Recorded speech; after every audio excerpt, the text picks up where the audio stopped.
আওয়ামী লীগের সাবেক কেন্দ্রীয় সাংগঠনিক সম্পাদককে নিজ বাসার সামনে থেকে অপহরণ করে দুর্বৃত্তরা।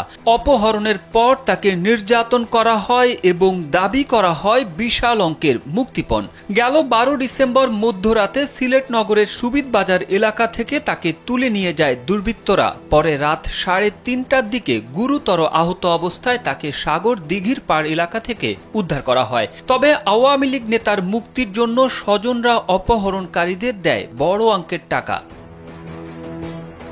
আওয়ামী লীগ নেতাকে অপহরণ, নির্যাতন এবং মুক্তিপণের বিষয়ে নাম প্রকাশ না করার শর্তে কয়েকজন কালবেলাকে বলেন, মিসবাউদ্দিন সিরাজ বৃহস্পতিবার রাতে একটি সিএনজি চালিত অটোরিকশায় করে বাসায় ফিরছিলেন।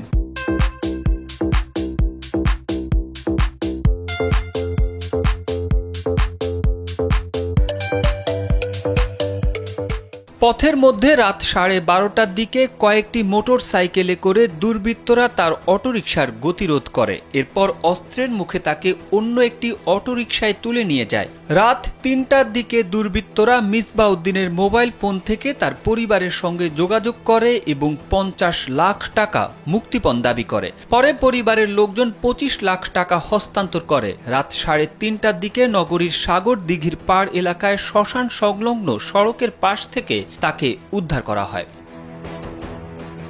তিনি আরো বলেন, অপহরণের পর হাতে ও পায়ে কোপানো হয়েছে। পরে তাকে নগরের সোভানি ঘাট আল হারমাইন হাসপাতালে ভর্তি করে ভোরে অস্ত্রোপচার করা হয়। শুক্রবার সকাল 10টার দিকে একটি অ্যাম্বুলেন্সে চলে যান মিসবাউদ্দিন সিরাজ।